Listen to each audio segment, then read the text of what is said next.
അള്ളാഹുവിനെ സൂക്ഷിച്ച് ജീവിതം ക്രമീകരിക്കണേ എന്ന് ഓർമ്മപ്പെടുത്തുകയാണ്, വസിയത്ത് ചെയ്യുകയാണ്. പല മരണങ്ങൾക്കും സാക്ഷ്യം വഹിച്ചിട്ടുള്ള ആളുകളാണ് നമ്മൾ. ഒരു മരണം സംഭവിച്ചു കഴിഞ്ഞാൽ അവിടെ ഒരുമിച്ച് കൂടിയ ആളുകൾ അല്ലെങ്കിൽ ആ മയ്യത്തിന്റെ അഹ്ലുകാർ അവർ ശ്രദ്ധിക്കേണ്ട ചില കാര്യങ്ങളാണ് ഉണർത്തുന്നത്. മഹാനായ അബൂ സലമ റളിയല്ലാഹു തആല അൻഹു മരണപ്പെട്ടു. ദഖല റസൂലുള്ളാഹി അലാ അബീ സലമ. അബൂ സലമ റളിയല്ലാഹു തന്റെ വീട്ടിലേക്ക് അല്ലാഹുവിന്റെ റസൂൽ എത്തി. വഖദ് ശഖ ബസറു ഫഅഗ്മലഹു. അദ്ദേഹത്തിന്റെ കണ്ണുകൾ തുറന്നിരിക്കുകയാണ്. റസൂലുള്ളാഹി സ്വല്ലല്ലാഹു അലൈഹി വസല്ലം തങ്ങൾ ആ കണ്ണുകൾ അടച്ചു. സുമ്മ ഖാൽ, എന്നിട്ട് അല്ലാഹുവിന്റെ റസൂൽ പറഞ്ഞു, ഇന്ന റൂഹ ഇദാ ഖുബില ഇത്തബഅഹു അൽ ബസർ. റൂഹ് പിടിക്കപ്പെട്ടു കഴിഞ്ഞാൽ ആ റൂഹിനെ കണ്ണ് പിന്തുടരും. മലക്കുൽ മൗത്ത് നമ്മുടെ റൂഹിനെ പിടിച്ച് ആകാശലോകങ്ങളിലേക്ക് യാത്ര തിരിക്കും. ആ റൂഹിനെ കണ്ണ് പിന്തുടരും. അതുകൊണ്ട് മരണപ്പെട്ട മനുഷ്യരുടെ കണ്ണുകൾ തുറന്നിരിക്കും. മരണം സംഭവിച്ചു കഴിഞ്ഞാൽ അവിടെ ചുറ്റും കൂടിയ ആളുകൾ ആ കണ്ണുകൾ അടച്ചു നൽകണം. അബൂ സലമ റളിയല്ലാഹു തന്റെ അരികിലുള്ള ആളുകൾ അവർ അട്ടഹസിക്കുവാൻ തുടങ്ങി, അവര് കരയുവാൻ തുടങ്ങി. അപ്പോൾ അല്ലാഹുവിന്റെ റസൂൽ സല്ലല്ലാഹു അലൈഹി വസല്ലം തങ്ങൾ പറഞ്ഞു, ലാ തദ്ഉ അലാ അൻഫുസികും ഇല്ലാ ബിഖൈർ. ഖൈറല്ലാത്തത് നിങ്ങൾ പറയരുത്. ഫഇന്നൽ മലായിക തുഅമ്മിനു അലാ മാ തഖൂലൂൻ. തീർച്ചയായും നിങ്ങൾ പറഞ്ഞുകൊണ്ടിരിക്കുന്നതിന് മലക്കുകൾ ആമീൻ പറയുന്നുണ്ട്. ഖദറിനെ നിഷേധിച്ചുകൊണ്ട് അല്ലെങ്കിൽ ആ വന്ന മുസീബത്തിൽ അതിരുവിട്ടുകൊണ്ട് എന്തെങ്കിലും സംസാരങ്ങൾ ആ മരണ വീട്ടിൽ ഉണ്ടാകുവാൻ പാടുള്ളതല്ല. പിന്നീട് റസൂലുള്ളാഹി പ്രാർത്ഥിച്ചു, അല്ലാഹുമ്മ ഗ്ഫിർ ലി അബീ സലമ. അല്ലാഹുവേ, അബൂ സലമക്ക് പുറത്തു കൊടുക്കണേ. വർഫഅ ദർജതഹു ഫിൽ മഹ്ദിയീൻ വഫ്സിഹ് ലഹു ഫി ഖബ്രിഹി വനവ്വിർ ലഹു ഫി വഖ്ലിഫുഹു ഫി അഖബി. റസൂലുള്ളാഹി സ്വല്ലല്ലാഹു അലൈഹി വസല്ലം തങ്ങൾ ആ മയ്യത്തിനെ കാണുമ്പോൾ പ്രാർത്ഥിക്കാൻ നമ്മളെ പഠിപ്പിച്ചു. അതുപോലെ തന്നെ മറ്റൊരു ചര്യയാണ് ആ മയ്യത്തിന്റെ മുകളിൽ ഒരു തുണി വിരിക്കുക എന്നുള്ളത്. മയ്യത്ത് മുഴുവൻ മൂടുന്ന രൂപത്തിൽ ഒരു തുണി മരണപ്പെട്ടു കഴിഞ്ഞാൽ ആ മയ്യത്തിന്റെ മുകളിൽ വിരിക്കുക എന്നത് റസൂലുള്ളാഹിയുടെ സഹാബാക്കൾ അള്ളാഹുവിന്റെ റസൂലിന്റെ വഫാത്തുമായി ബന്ധപ്പെട്ടുകൊണ്ട് നമുക്ക് കാണാൻ കഴിയും. അന്ന റസൂലുള്ളാഹി സ്വല്ലല്ലാഹു അലൈഹി വസല്ലം ഹീന തൂഫിയ സുജ്ജിയ ബിബുർദിൻ ഹിബറ. അള്ളാഹുവിന്റെ റസൂൽ സല്ലല്ലാഹു അലൈഹി വസല്ലം തങ്ങൾ വഫാത്തായപ്പോൾ റസൂലുള്ളാഹിക്ക് ഇഷ്ടമുണ്ടായിരുന്ന യമനിൽ നിന്ന് കൊണ്ടുവന്നിരുന്ന ഒരു തുണി, വരകളുള്ള യമനിൽ നിന്ന് കൊണ്ടുവന്ന ഒരു തുണി, ആ തുണി അള്ളാഹുവിന്റെ റസൂൽ സല്ലല്ലാഹു അലൈഹി വസല്ലം തങ്ങളുടെ മുകളിൽ സ്വഹാബാക്കൾ വിരിച്ചു. മരണപ്പെട്ട മനുഷ്യന്റെ മുകളിൽ ഒരു തുണി മുഖവും ശരീരഭാഗങ്ങൾ മുഴുവൻ മൂടുന്ന രൂപത്തിൽ, ഇഹ്റാമിലല്ല മരണമെങ്കിൽ ആ രൂപത്തിലാണ് ആ തുണി കൊണ്ട് മൂടേണ്ടത്. അതുപോലെ തന്നെ പ്രിയപ്പെട്ടവർക്ക് മയ്യത്ത് ചുംബിക്കാം. ജീവിതകാലഘട്ടത്തിൽ കാണാൻ അനുവാദമുള്ളവർക്ക് അവർക്ക് ആ മയ്യത്തു കാണാം. റസൂലുള്ളാഹി സ്വല്ലല്ലാഹു അലൈഹി വസല്ലം തങ്ങൾ മരണപ്പെടുന്ന സമയം മഹാനായ അബൂബക്കർ സിദ്ദീഖ് റളിയല്ലാഹു തആല അൻഹു മദീനക്ക് പുറത്താണ്. അസ്സുനഹ് എന്ന് പറയുന്ന പ്രദേശത്താണ് അദ്ദേഹമുള്ളത്. ലുഹയോടടുത്ത സമയത്താണ് അള്ളാഹുവിന്റെ റസൂൽ സല്ലല്ലാഹു അലൈഹി വസല്ലം തങ്ങളുടെ വഫാത്ത്. മദീന വഴിയോരങ്ങൾ സ്വഹാബാക്കളെ കൊണ്ട് തിങ്ങി നിറഞ്ഞു. വളരെ വൈകാരികമായ ഒരു അന്തരീക്ഷമാണ് മദീനയിലുള്ളത്. മഹാനായ ഉമർ ഖത്താബ് റളിയല്ലാഹു തആല പറയുന്നുണ്ട്, അള്ളാഹുവിന്റെ റസൂൽ മരണപ്പെട്ടിട്ടില്ല. മൂസാ നബി അലൈഹിസ്സലാം തൗറാത്ത് വാങ്ങാൻ പോയതുപോലെ എൻ്റെ റസൂലുള്ളാഹി പോയതാണ്. അള്ളാഹുവിന്റെ റസൂൽ തിരിച്ചു വരും. മദീന മുഴുവൻ ഇരുട്ട് പടർന്നു നിൽക്കുന്ന രംഗം. അബൂബക്കർ സിദ്ദീഖ് റളിയല്ലാഹു തആല അൻഹു റസൂലുള്ളാഹിയുടെ അരികിലേക്കെത്തി. അദ്ദേഹം ആ റൂമിലേക്ക്, റസൂലുള്ളാഹിയുടെ ശരീരമുള്ള ആ റൂമിലേക്കെത്തി. അന്ന അബൂബക്കറിൻ ഖബ്ബല നബിയ സല്ലല്ലാഹു അലൈഹി വസല്ലം ബഅദ മൗതിഹി. അല്ലാഹുവിന്റെ റസൂൽ സല്ലല്ലാഹു അലൈഹി വസല്ലം തങ്ങളുടെ നെറ്റിയിൽ അബൂബക്കർ സിദ്ദീഖ് റളിയല്ലാഹു തആല അൻഹു ചുംബനം നൽകി. ബി അബി അൻത വ ഉമ്മി യാ റസൂലല്ലാഹ് തിബ്ത ഹയ്യൻ വ മയ്യിതൻ. അല്ലാഹുവിന്റെ റസൂലേ, അങ്ങ് ജീവിച്ചിരിക്കുമ്പോൾ അങ്ങേക്ക് എന്തൊരു സുഗന്ധമാണ്, അങ്ങ് മരണപ്പെടുമ്പോഴും അങ്ങേക്ക് സുഗന്ധമാണല്ലോ എന്ന് പറഞ്ഞ് റസൂലുള്ളാഹിയുടെ തുണി നീക്കി മുകളിലുള്ള മുഖഭാഗത്തുള്ള തുണി മാറ്റി പ്രവാചകനെ ചുംബിച്ചത് നമുക്ക് ഹദീസുകളിൽ കാണാൻ സാധിക്കും. ഇപ്പൊ നമ്മുടെ വീട്ടിൽ ഒരു മരണം നടന്നു, ഉപ്പ, ഉമ്മ, നമ്മുടെ പ്രിയപ്പെട്ടവർ, നമ്മുടെ ആദർശ സുഹൃത്തുക്കൾ, ഒന്നിച്ചു പ്രവർത്തിച്ചവർ, അവർ മരണപ്പെട്ടു കഴിഞ്ഞാൽ അവരെ ചുംബിക്കുക എന്നുള്ളത് അനുവദനീയമായ കാര്യമാണ്. റഅയ്തു റസൂലുള്ളാഹി സ്വല്ലല്ലാഹു അലൈഹി വസല്ലം യുഖബ്ബിലു ഉസ്മാൻ ഇബ്നു മദ്ഊൻ. ഉസ്മാൻ ഇബ്നു മദ്ഊൻ മരണപ്പെട്ടപ്പോൾ റസൂലുള്ളാഹി അദ്ദേഹത്തെ ചുംബിച്ചു. ഹത്താ റഅയ്തു ദുമൂഅ തസീൽ. റസൂലുള്ളാഹി ചുംബിക്കുമ്പോൾ അല്ലാഹുവിന്റെ റസൂൽ സല്ലല്ലാഹു അലൈഹി വസല്ലം തങ്ങളുടെ കണ്ണുകൾ നിറഞ്ഞൊഴുകുന്നുണ്ടായിരുന്നു. റസൂലുള്ളാഹിയുടെ പ്രിയപ്പെട്ട സ്വഹാബി. മയ്യത്തിനെ ചുംബിക്കുക എന്നുള്ളത് അനുവദനീയമായ കാര്യമാണ്. അതുപോലെ തന്നെ നേരത്തെ കുളിപ്പിച്ചു വെക്കുക. പലപ്പോഴും ആ നമസ്കാരത്തിന്റെ തൊട്ട് മുമ്പുള്ള സമയം, അപ്പോഴാണ് പലയിടങ്ങളിലും കുളിപ്പിക്കുന്നതിന് വേണ്ടി, മയ്യത്ത് കുളിപ്പിക്കുന്നതിന് വേണ്ടി എടുത്തു വെക്കുക. അതുവരെ ഉള്ള ആളുകൾ വന്ന് കണ്ടുപോകലാണ്. പലരും വരുന്നു, കാണുന്നു, പോകുന്നു. പക്ഷേ നമസ്കാരത്തിനുള്ള സൗകര്യങ്ങൾ ഉണ്ടാകാറില്ല. റസൂലുള്ളാഹിയുടെ കാലഘട്ടത്തിൽ പള്ളിയിൽ മാത്രമല്ല നമസ്കാരങ്ങളുള്ളത്, അതിന് പ്രത്യേകമായ സ്ഥലങ്ങൾ ഉണ്ടായിരുന്നു. റസൂലുള്ളാഹിയുടെ ജനാസ നമസ്കാരം ആയിഷ റളിയല്ലാഹു തആലയുടെ റൂമിലാണ് നടക്കുന്നത്. സ്വഹാബികൾ ഓരോരുത്തരും വന്ന് നമസ്കരിച്ചു പോവുകയാണ്. അപ്പോൾ ഒരു മരണം നടന്നു കഴിഞ്ഞാൽ മയ്യത്ത് കുളിപ്പിച്ച് നേരത്തെ തയ്യാറാക്കി വെക്കുകയാണെങ്കിൽ വരുന്ന ആളുകൾക്ക് അവർക്ക് നമസ്കരിച്ചുകൊണ്ട് പോകാൻ അത്രയും പ്രാർത്ഥനകൾ ആ മയ്യത്തിന് ലഭിക്കും.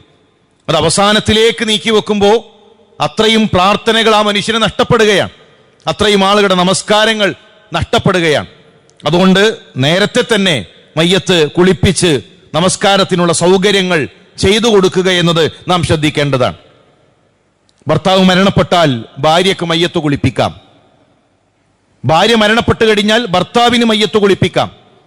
നമ്മുടെ ഉമ്മ ആയിഷ റളിയല്ലാഹു തആല പറയുന്നു, അന്ന നബി സല്ലല്ലാഹു അലൈഹി വസല്ലം ഖാല ലഹാ ലൗ മുത്തി ഖബ്ലി ഫഗസ്സൽതുക്. ആയിഷ, എന്റെ മുമ്പ് നീ മരണപ്പെടുകയാണെങ്കിൽ ഗസ്സൽതുകി, തീർച്ചയായും നിന്റെ മയ്യത്ത് ഞാൻ കുളിപ്പിക്കും എന്ന് റസൂലുള്ളാഹി സല്ലല്ലാഹു അലൈഹി വസല്ലം തങ്ങൾ പറയുകയാണ്. അതുപോലെ തന്നെ ഫാത്തിമ റളിയല്ലാഹു തആല അൻഹ, അന്ന ഫാത്തിമ അലൈഹസ്സലാം ഔസത് അൻ യുഗസ്സിലഹ അലിയുൻ. ഞാൻ മരണപ്പെടുകയാണെങ്കിൽ ഭർത്താവ് അലി തന്റെ മയ്യത്ത് കുളിപ്പിക്കണമെന്ന് ഫാത്തിമ റളിയല്ലാഹു തആല അൻഹ വസിയത്ത് നേരുകയാണ്. മഹാനായ അബൂബക്കർ സിദ്ദീഖ് റളിയല്ലാഹു തആല മരണപ്പെട്ടപ്പോൾ ഭാര്യയാണ് മയ്യത്ത് കുളിപ്പിക്കുന്നത്. പലപ്പോഴും നമ്മുടെ നാട്ടിൽ മരണം നടന്നു എന്ന് അറിഞ്ഞു കഴിഞ്ഞാൽ പിന്നീട് ബോധമില്ലാതെ കിടക്കുന്ന, ആ ദുഃഖത്തിൽ എല്ലാം നഷ്ടപ്പെട്ടു പോകുന്ന ആ രൂപത്തിലേക്ക് ആളുകൾ മാറാറുണ്ട്. നമ്മൾ മനസ്സിലാക്കേണ്ടത് ഇത് സുനിശ്ചിതമാണ്, മരണം സുനിശ്ചിതമാണ്. നമുക്ക് 4 ദാറുകളാണ്, നമുക്ക് 4 വീടുകളാണുള്ളത്. ഒന്ന് ബത്നി ഉമ്മി, ഫി ബത്നി ഉമ്മി, നമ്മുടെ ഉമ്മയുടെ വയറ്, ഒന്നാമത്തെ ദാർ അതാണ്. അവിടെ 9 മാസം, അവിടെ ഏതാനും ദിവസങ്ങൾ ആ ദാറിൽ നമ്മൾ കഴിയും. അവിടുത്തെ സമയമെത്തിയാൽ ഫിദ്ദുനിയ, ദുനിയാവിലേക്കെത്തും. ഇതാണ് 2ാമത്തെ ദാറ്. 1ാമത്തെ വീട്ടിൽ നിന്ന് 2ാമത്തെ വീട്ടിലേക്ക് നമ്മൾ എത്തി. ഇനി ഇവിടെ നിന്ന് അടുത്ത വീട്ടിലേക്ക് നമ്മൾ പോകും, ഫിൽ ബർസഖ്, അത് ബർസഖാണ്. അതാണ് നമ്മുടെ 3ാമത്തെ ദാറ്. 2ാമത്തെ ദാറിൽ വളരെ കുറഞ്ഞ കാലമാണ്. കൂടുതൽ കഴിയാനുള്ളത് 3ാമത്തെ ദാറിലാണ്. പക്ഷെ കൂടുതൽ നമ്മൾ ആലോചിക്കുന്നത് നമ്മുടെ 2ാമത്തെ വീടിനെ കുറിച്ചാണ്. കൂടുതൽ നമ്മൾ സങ്കടപ്പെടുന്നത് 2ാമത്തെ വീടിനെ കുറിച്ചാണ്. കൂടുതൽ നമ്മൾ സമയം ചിലവഴിക്കുന്നത് 2ാമത്തെ വീടിന് വേണ്ടിയാണ്. പക്ഷെ വളരെ കുറഞ്ഞ കാലമാണ് ഈ 2ാമത്തെ വീട്ടിൽ നമുക്ക് കഴിയാനുള്ളത്. കൂടുതലുള്ളത് 3ാമത്തെ വീട്ടിലാണ്. അതുകൊണ്ടാണ് മയ്യത്ത് മുന്നിൽ വെച്ചുകൊണ്ട് നമ്മൾ പ്രാർത്ഥിക്കാറുണ്ടല്ലോ, ദാറൻ ഖൈറൻ മിൻ ദാരിഹി. ഇവിടെയുള്ള ദാറിനേക്കാൾ, ഇവിടെയുള്ള വീടിനേക്കാൾ ഖൈറായ വീട് കൊടുക്കണേ. അത് കഴിഞ്ഞ് നാലാമത്തെ വീട്ടിലേക്ക്, ഫിൽ ആഖിറ, ആഖിറത്തിലെ വീട്ടിലേക്ക്, ഇമ്മാ നാരിൻ വ ഇമ്മാ ജന്നത്തിൻ, ഒന്നുകിൽ സ്വർഗത്തിലൊരു വീട് അല്ലെങ്കിൽ നരകത്തിലൊരു വീട്. അവിടെ പിന്നെ അറ്റമില്ല, അവസാനമില്ല, നിത്യ സുഖങ്ങളുടെ വീടാണ് ആ നാലാമത്തെ ദാറ്. അതുകൊണ്ട് തന്നെ മൂന്നാമത്തെയും നാലാമത്തെയും ദാറ്, അതാണ് ഏറ്റവും അധികം നമ്മൾ ആലോചിക്കേണ്ടത്. ആ ഒരു വീട്ടിലേക്ക് പോകും എന്ന ഉറപ്പുണ്ട് എങ്കിൽ പിന്നെ എന്തിനാണ് ഇത്രയധികം പ്രയാസപ്പെടേണ്ട ആവശ്യം ഒരു മരണത്തിൽ? നമ്മൾ മനസ്സിലാക്കേണ്ടത്, ഭാര്യ മരണപ്പെട്ട് കഴിഞ്ഞാൽ ഭർത്താവിന് മയ്യത്ത് കുളിപ്പിക്കാം. ചിലരൊക്കെ മനസ്സിലാക്കിയിട്ടുള്ളത് മരണപ്പെടുന്നതോടുകൂടെ ബന്ധം തീർന്നു, പിന്നൊരു ബന്ധമില്ല. ഭർത്താവ് മരണപ്പെട്ടിട്ട് ഭാര്യക്ക് മയ്യത്ത് കാണിപ്പിച്ചു കൊടുക്കാത്ത സ്ഥലങ്ങളുണ്ട്. കാരണം ബന്ധം കഴിഞ്ഞു, ഇനി ഭാര്യക്ക് കാണാൻ പാടില്ല. 30 കൊല്ലം ഒന്നിച്ച് കഴിഞ്ഞവർ, 40 കൊല്ലം ഒന്നിച്ച് ജീവിച്ചവർ മരണപ്പെട്ടിട്ട് സ്വന്തം ഭർത്താവിന്റെ മയ്യത്ത് കാണാനുള്ള അനുവാദം പോലും നിഷേധിക്കപ്പെടുന്ന സാഹചര്യങ്ങൾ നമ്മുടെ നാട്ടിൽ പലയിടങ്ങളിലുമുണ്ട്. എങ്ങനെയാണ് ബന്ധം തീരുക? ആ ബന്ധം തീരുന്നുവെങ്കിൽ പിന്നെ എങ്ങനെ അനന്തര സ്വത്ത് ലഭിക്കും? ഭർത്താവിന്റെ സ്വത്തിൽ ഭാര്യക്ക് ഹക്കുണ്ട്, അവർക്ക് അവകാശമുണ്ട്. ഭർത്താവ് മരണപ്പെട്ടാൽ ഭാര്യയിലേക്ക് സ്വത്തെത്തും. മരണത്തോടുകൂടെ ഭാര്യാഭർത്ത് ബന്ധങ്ങളൊക്കെ തീർന്നാൽ എങ്ങനെയാണ് അനന്തര സ്വത്തെത്തുക? എങ്ങനെയാണ് സ്വഹാബാക്കൾ അവരുടെ ഭാര്യമാരോട് വസിയത്ത് നൽകുക മയ്യത്ത് കുളിപ്പിക്കാൻ? അതുപോലെ തന്നെ ഭർത്താവ് തൊട്ട് കഴിഞ്ഞാൽ ഭാര്യയുടെ വുളു മുറിയും, ഭാര്യ തൊട്ട് കഴിഞ്ഞാൽ ഭർത്താവിന്റെ വുളു മുറിയും. രണ്ടും അന്യരാണ്. ആരാണിത് പഠിപ്പിച്ചത്? നോക്കൂ, സ്വഹാബാക്കളുടെ മയ്യത്ത് കുളിപ്പിക്കുന്നത് അവരുടെ ഭാര്യമാരാണ്. ഭാര്യ തൊട്ട് കഴിഞ്ഞാൽ വുളു നഷ്ടപ്പെടുമെന്നാണ് എങ്കിൽ എങ്ങനെയാണ് ആ മയ്യത്ത് കുളി ശരിയാവുക? മക്കളില്ലാത്ത എത്രയോ വയോധികരായ ദമ്പതികളില്ലേ, ഭർത്താക്കന്മാരായിരിക്കും, അവര് രോഗികളായി പല വാർദ്ധക്യത്തിലെത്തിയ ആളുകൾ ഉണ്ടാകും. അവരുടെ ഭാര്യമാരാണ് അവർക്ക് വുളു ചെയ്തു കൊടുക്കുന്നത്.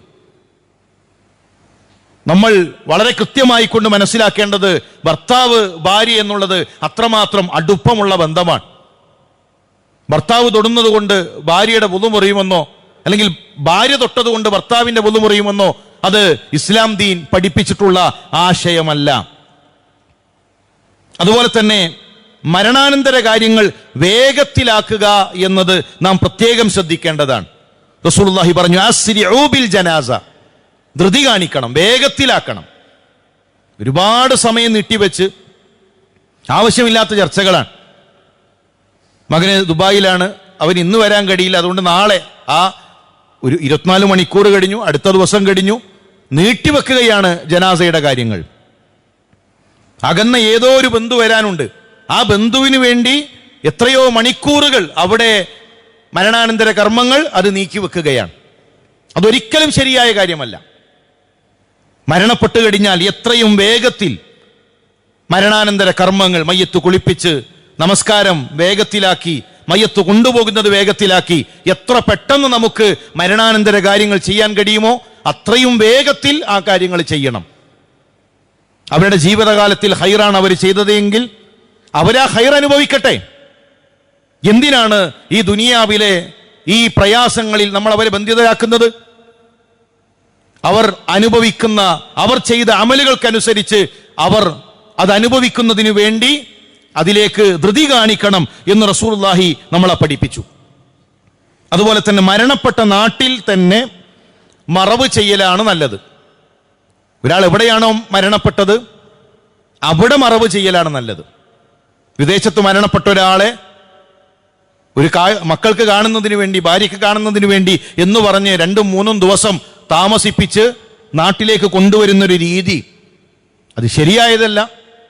ഏത് നാട്ടിലാണോ ഒരാൾ മരണപ്പെട്ടത് ആ നാട്ടിൽ മറവ് ചെയ്യലാണ് ഏറ്റവും നല്ല രീതി. ആയിഷ റളിയല്ലാഹു തആലയുടെ സഹോദരൻ ഹബിഷയിലാണ് മരണപ്പെടുന്നത്. മാ താഹുൻ ലഹ ബിവാദി അൽ ഹബിഷ, ഹബിഷയിൽ മരണപ്പെട്ടു. ആയിഷ റളിയല്ലാഹു തആല പറയുന്നത്, മഅജിദു ഫീ നഫ്സി ഔ യുഹ്സിനുനി ഫീ നഫ്സി ഇല്ലാ അന്നി വദിത്തു അന്നഹു കാന ദുഫിന ഫീ മകാനി. എൻ്റെ സങ്കടം അദ്ദേഹം മരണപ്പെട്ട, എൻ്റെ സഹോദരൻ മരണപ്പെട്ട നാട്ടിൽ തന്നെ അദ്ദേഹത്തെ മറവ് ചെയ്തില്ല എന്നതാണ്. ഒരാൾ എവിടെയാണോ മരണപ്പെട്ടത് അവിടെ മയ്യത്ത് നമസ്കരിക്കാനുള്ള തൗഹീദുള്ള മനുഷ്യരുണ്ട് എങ്കിൽ, അതിന് ഉള്ള സംവിധാനങ്ങളുണ്ട്, ആളുകളുണ്ട് എങ്കിൽ അവിടെ തന്നെ അദ്ദേഹത്തിന് വേണ്ടി മയ്യത്ത് നമസ്കാരം നടത്തി അവിടെ മറവ് ചെയ്യുക എന്ന രീതിയാണ് ഏറ്റവും നല്ല റസൂലുള്ളാഹിയുടെ സുന്നത്തിനോട് ചേർന്ന് നിൽക്കുന്നത്. അതുകൊണ്ട് അത്തരം വിഷയങ്ങളിൽ നമ്മൾ ശ്രദ്ധിക്കുക. അള്ളാഹു കൂടുതൽ പഠിച്ചതനുസരിച്ചുകൊണ്ട് ജീവിതത്തെ ക്രമീകരിക്കാൻ നമുക്ക് തൗഫീക്ക് നൽകി അനുഗ്രഹിക്കട്ടെ. അള്ളാഹുവിനെ സൂക്ഷിച്ച് അവനെ വഴിപ്പെട്ട് ജീവിക്കണമെന്ന് ഉണർത്തുകയാണ്, വസിയത്ത് ചെയ്യുകയാണ്. മരണാനന്തര കർമ്മങ്ങൾ, അതാണ് നമ്മൾ പറഞ്ഞു വരുന്നത്. മയ്യത്ത് കുളിപ്പിക്കുന്നതുമായി ബന്ധപ്പെട്ട് അതിൻ്റെ ഒരു വിശദമായ രൂപം നമുക്ക് തുടർന്ന് വരുന്ന ഖുതുബകളിൽ മനസ്സിലാക്കാം. നമ്മുടെ വീട്ടിൽ ഒരു മരണം നടന്നു കഴിഞ്ഞാൽ ഏതെങ്കിലും ഒരാളെ കാത്തിരിക്കേണ്ട അവസ്ഥ ഉണ്ടാകരുത്. ഇന്ന ഉസ്താദ് വരട്ടെ, അല്ലെങ്കിൽ ഇന്ന ആൾ വരട്ടെ, അയാൾക്കാണ് ആ നാട്ടിലാകെ മയ്യത്ത് കുളിപ്പിക്കാൻ അറിയാം, അത് അയാൾ വരുന്നത് വരെ കാത്തു നിൽക്കാൻ. നമ്മുടെ ഉപ്പ മരണപ്പെട്ടാൽ, നമ്മളുടെ പ്രിയപ്പെട്ടവർ മരണപ്പെട്ട് കഴിഞ്ഞാൽ അവിടെ ഞാൻ ചെയ്യാമെന്ന് പറഞ്ഞ് മുന്നിട്ടിറങ്ങാൻ, അത്തരം കാര്യങ്ങൾ അത് പഠിച്ചു മനസ്സിലാക്കി അത് ചെയ്യാനുള്ള ഒരു രൂപത്തിലേക്ക് നമ്മൾ ഓരോരുത്തരും മാറേണ്ടതുണ്ട്. ഇൻഷാ അല്ലാഹ് അത് വിശദമായിക്കൊണ്ട് നമുക്കത് പഠിക്കാം. മറ്റൊരു വിഷയം, മരണപ്പെട്ട വ്യക്തിയുടെ വീട്ടുകാർ അവർ ദുഃഖത്തിലായിരിക്കും. ഒരു വീട്ടിലൊരു മരണം നടന്നാൽ ആ മരിച്ച വ്യക്തിയുടെ ഭാര്യ, അവരുടെ മക്കൾ, അവരുടെ മാതാപിതാക്കൾ അവരൊക്കെ ദുഃഖത്തിലായിരിക്കും. അതുകൊണ്ട് തന്നെ അവർക്ക് വേണ്ടി ഭക്ഷണം നൽകുക എന്നത് റസൂലുള്ളാഹി പ്രത്യേകം പഠിപ്പിച്ചു. മരിച്ച വീട്ടുകാർ ഭക്ഷണം ഉണ്ടാക്കി, 3 പ്രത്യേക ഭക്ഷണം, 7 പ്രത്യേക ഭക്ഷണം, 40 പ്രത്യേക ഭക്ഷണം, ഒരു വർഷം തികയുമ്പോൾ ആണ്ടിന് പ്രത്യേക ഭക്ഷണം, അങ്ങനെ മയ്യത്തിന്റെ പേരിൽ ഭക്ഷണം വിതരണം ചെയ്യുന്ന ഒരു ഏർപ്പാട് അത് ദീനിലില്ല. എന്നാൽ മരണപ്പെട്ട ആളുടെ കുടുംബക്കാർക്ക് വേണ്ടി അവരുടെ മക്കൾ സ്വാഭാവികമായി അവർ ദുഃഖത്തിലായിരിക്കും, അവർ പ്രയാസങ്ങളിലായിരിക്കും. ഭക്ഷണത്തെക്കുറിച്ച് അവർ ചിന്തിച്ചു കൊള്ളണമെന്നില്ല. വീട്ടിൽ ചെറിയ കുട്ടികളുണ്ടാകും, ആ കുട്ടികൾ ഭക്ഷണം കഴിച്ചോ എന്ന് ആരും ചോദിച്ചു കൊള്ളണമെന്നില്ല. അപ്പൊ അത്തരം കാര്യങ്ങൾ ശ്രദ്ധിക്കണം. ആ വീട്ടുകാർ ഭക്ഷണം കഴിച്ചിട്ടില്ലെങ്കിൽ അവർക്ക് നിങ്ങൾ ഭക്ഷണം എത്തിക്കണം. ആ വീട്ടിലെ കുട്ടികൾ, അവർക്ക് നിങ്ങൾ ഭക്ഷണം നൽകണം എന്ന് പ്രത്യേകമായി നമ്മുടെ ദീൻ നമ്മളോട് പഠിപ്പിക്കുന്നു. മഹാനായ ജഅഫർ റളിയല്ലാഹു തആല അൻഹു മരണപ്പെട്ടു. റസൂലുള്ളാഹി പറഞ്ഞു, ഇസ്നഉ ലി ആലി ജഅഫരി തആം. ജഅഫറിന്റെ കുടുംബത്തിന് നിങ്ങൾ ഭക്ഷണം ഒരുക്കണം, ഭക്ഷണം തയ്യാറാക്കണം. ഇസ്ലാം ദീൻ എന്ന് പറഞ്ഞാൽ മരണപ്പെട്ടവരുടെ വീട്ടിലെ സങ്കടത്തിൽ കഴിയുന്ന, പ്രയാസങ്ങളിൽ കഴിയുന്ന ആളുകൾക്ക് ഭക്ഷണം ഒരുക്കലാണ്. അവിടെ പ്രത്യേക ഭക്ഷണം ഒരുക്കി നാട്ടുകാരെ മുഴുവൻ വിളിച്ചു വരുത്തി, ഇന്ന് 3 ഇന്ന് 40 ഇന്ന് 7 എന്ന് പറഞ്ഞ് ഭക്ഷണം കൊടുക്കലല്ല ദീൻ. 3 ഫാത്തിഹ പല രൂപത്തിലാണ് പല നാടുകളിൽ പേരുള്ളത്. അതൊരു പ്രത്യേക പോരിശയുള്ള ഭക്ഷണമായി കണ്ട് ആളുകൾ തിങ്ങിക്കൂടുന്നു, കുടുംബക്കാരെല്ലാവരും എത്തുന്നു. മരണവീട് ഒരു സൽക്കാര വീട് എന്ന രൂപത്തിലേക്ക് മാറുന്നു.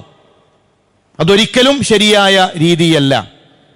എന്നാൽ ഒരു വീട്ടിൽ മരണം നടന്നു, പല ദൂര ദിക്കുകളിൽ നിന്ന് ആളുകൾ വന്നിട്ടുണ്ട്, അതുപോലെ തന്നെ ഒരുപാട് യാത്ര ചെയ്ത് വന്നവരുണ്ട്. അവർക്ക് ആവശ്യമായി കുടിക്കാൻ കുറച്ച് വെള്ളം അവിടെയുള്ള ആളുകൾ അവിടെ തയ്യാറാക്കുന്നു, അല്ലെങ്കിൽ അവിടെ വന്ന ആളുകൾക്കൊരു ചെറിയ ഭക്ഷണം, പല ദൂരത്തു നിന്നുള്ള കുടുംബക്കാർ വന്നിട്ടുണ്ട്.